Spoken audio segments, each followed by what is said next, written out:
Hello ladies and gentlemen, James Blackwell here, and in today's video I'm going to be sharing the hard truth about what it takes to really scale your business.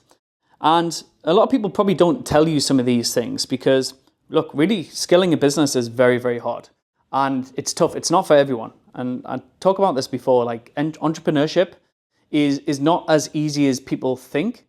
But it can be simple if you follow the right steps and right process. Okay, so like one of the key lessons that I've learned is I've scaled multiple companies now. So I started off in my entrepreneurial journey, starting with my recruitment agency that I scaled from a £10,000 credit card all the way up to doing 2 million a year with a team of 10 that pretty much self-manages now. So that's been running for 10 years consistently. Then I started an education company that does just close to 8 figures a year. And that's helped over 1,000 agency owners scale their business to 6 and 7 figures. And then off the back of that, we've spun off 2 recruitment agencies that provide like systems integrator service for VAs, and then marketing people in South Africa that we train and place into agencies to help them scale faster. Then off the back of that, obviously a SaaS company. So long story short, like it's very hard to scale a business, but I feel that there's a lot of advice out there, especially on YouTube, that you could learn from, but I really think you need to walk the path.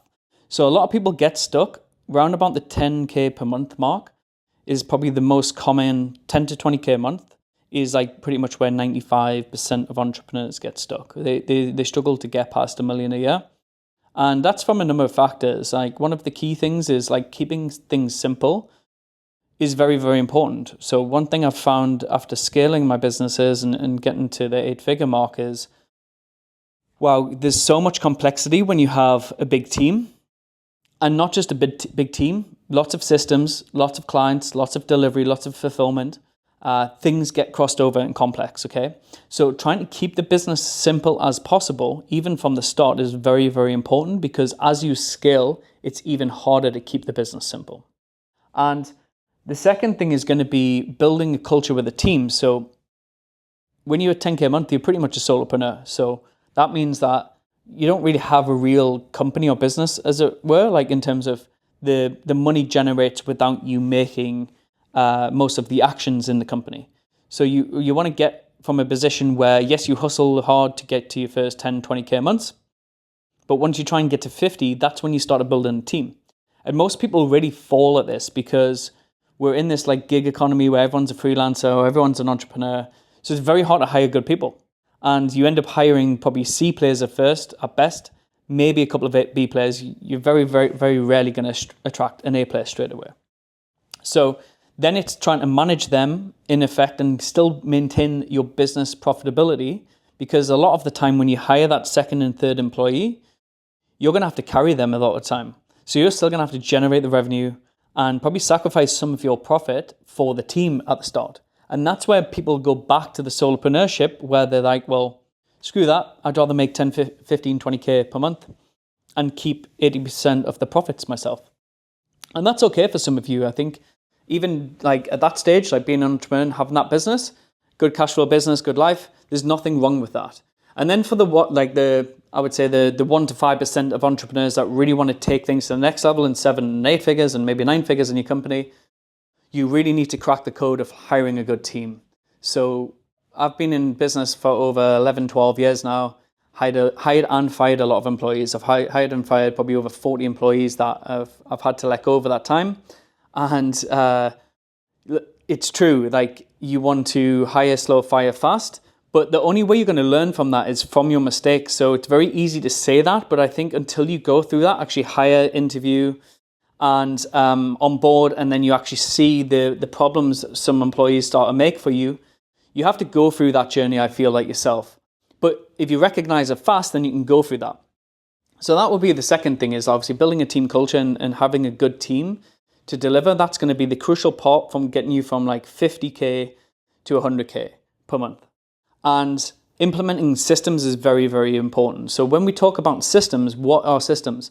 So it's a mixture between like SOPs, the standardized process for each department, mixed with making sure, one, that employee does that work, and trying your best to have automation, AI, and tools that help leverage that a little bit more so you get more efficiency out of your employees.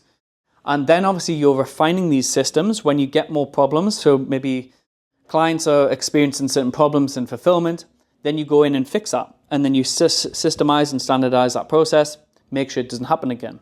And that's the same on the front end with client fulfillment. And one of the other mistakes that I see a lot of entrepreneurs make is every entrepreneur has the passion for their business, okay? But the employees are never going to be as passionate as you. So obviously you need to get them on side in terms of like maybe profit share, making sure you pay them really, really well if they're really, really good.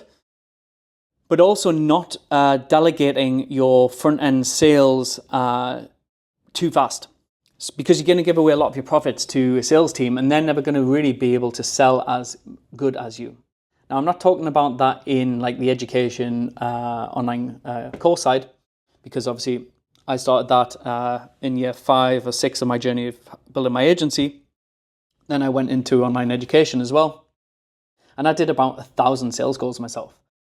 And funny enough, I actually did 3 or 4 sales calls last month for the first time in 3 years. And that made me realize that there was a few mistakes that my sales team were making in terms of expectations with potential leads and clients coming into our community and programs. And it was refreshing to see, like, you still need to be on the pulse with the business. So I'd actually managed myself out of all my companies to create this self-managing lifestyle and travel around the world. And I'm very blessed with that. But also, I feel like it's very important to have that relevancy and intimacy, as it were, with your clients. So still trying to stay close with the team, and the end result that you deliver with your service is very important, because that's when you get competition that comes in with another younger, hungrier entrepreneur that tries to take a slice of your pie. So it's all about also building a moat around your business. And a moat is something where you've got assets that competition can't come in and create quite quickly. You've got a great, strong team. You've got a strong brand. You've got strong organic traffic coming in. All of these things are a big factor of building a strong moat around your business so you can survive through tough times and really thrive through the good times as well.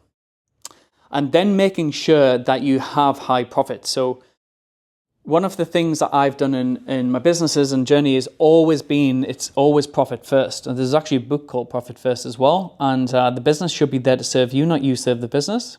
At the start, look, it's tough. You should be 60, 70 hours a week in your business to make it like a potential success. But once you get the wheels in motion and the flywheel starting and things are starting to take, it's very important to make sure that you're looking at your profit. I always remember that conversation I had with a mentor called James Kahn, who was on Dragon's Den. He wanted to invest in my recruitment company when I was first starting this up, I think 10, 11 years ago. And he gave me the advice of like, cash is king, like watch the cash flow. And it is very, very true. Like I check all my bank accounts every single week, if not daily. I have a P&L report daily on all my businesses. And I look at that and different departments, and I can see where there is things that need my energy and focus. So that when you get in a luxury position of actually being a CEO in your company, you can start to look at things from an holistic point of view and see what areas that need improving. So like making sure don't get tied on the revenue mark. A lot of people in different industries are all obsessed with this, like 100K months or 500K months or $1 million months. But what are you actually taking home? Because that is the most important number, especially if you've got a high cash flow business. If you've got a SaaS company or you're building a company to exit, that's a different stage. So it might not all be about profitability at that time. But if you've started as a solopreneur and you're starting a high cash flow business, whether it's like a B2B service business, online education company, these type of things, it's all about profit. Like how much money do you retain every single month and every single year? And is it growing? So like I make sure that I'm comparing my numbers from this time last year to the year before. And it needs to have an incremental increase because if you're not growing, you're dying. And it's very important that we keep growing and we're on a good trajectory and we've got the right type of offers into the market. So that's very important. And then having the freedom to think clearly, like I always have, I'm blessed with having apartment views with like full sea views and looking out into an abundance mentality. So that gives me a good frame of mind and mindset every single day to be more motivated to inspire others and make more money for my businesses, my employees, and for my end user clients. So that's very important as well. Like obviously I've covered off maybe a few times, I will on another video about the habits that it takes to be a multimillionaire. But yeah, these are like some of the things that I just thought I'd freestyle and share with you on this journey. I'm trying to do some more just off the cuff, raw, uncut videos about this. So just interested to see where you are in your journey in entrepreneurship and what the key things that you've found and learnings that you've found, whether it's scaling from 0 to 10K months to 10 to 50 to 100 to 500 to a million a month or whatever it is that you're doing and what the learnings have been. And one of the reflections that I've had very recently has been coming back to Dubai again, was I went through that stage of like having like the fancy watches, having the supercars, all these things that I've got have accumulated, and I feel that weight of heaviness on my shoulders of just acquiring more materialism things doesn't really fulfill your true purpose. So it's like realigning that back. And I do think that you need to go for it. So if you've got to go, because I would never have got to where I've got to if I didn't have the motivation to have the Rolls Royce, the Ferrari, the nice houses, look after my family, take my family on nice holidays, set my future family up for long-term security. All of those motivations were very important. But once you achieve a lot of these things, they don't mean too much. And I'm already sensing, I'm big on reality transurfing, as you know, and energy. Hoarding things that you're not using. So for example, whether it's luxury items and these type of things, that could come back on you. So I'm very mindful now. This season for me is to have less in terms of just buy less materialistic things that I feel that I want, don't necessarily need. Still have some nice things, but make sure that I'm enjoying them and they're making me feel good, and I'm not trying to hoard too much from that because that definitely is a mirror reflection back into the universe and energy. So yeah, that was just another reflection that I had, but it's very important to go through that. It's very easy for me to say, you don't need to buy the Ferrari or Rolls Royce or whatever it is you dream to have because it won't fulfill you or you'll be bored of it after 6 months. I still think you need to go through that. It's very important. So I'm not going to be one to say just skip through it. I think you have to go through each step of the journey. And I've been speaking to a lot of entrepreneurs recently that actually want to move out to Dubai. So yeah, I'll be keen to see who else is moving out to Dubai. Again, comment below if there's any other entrepreneurs that I know that are in the area. I've managed to build a really fortunate and great friendship group here in Dubai, and I probably wouldn't have been as successful over the last probably 3 to 4 years if I didn't make this move out of my home city back in Newcastle. So yeah, give me a comment below, let me know where you're at, and I'll catch you soon.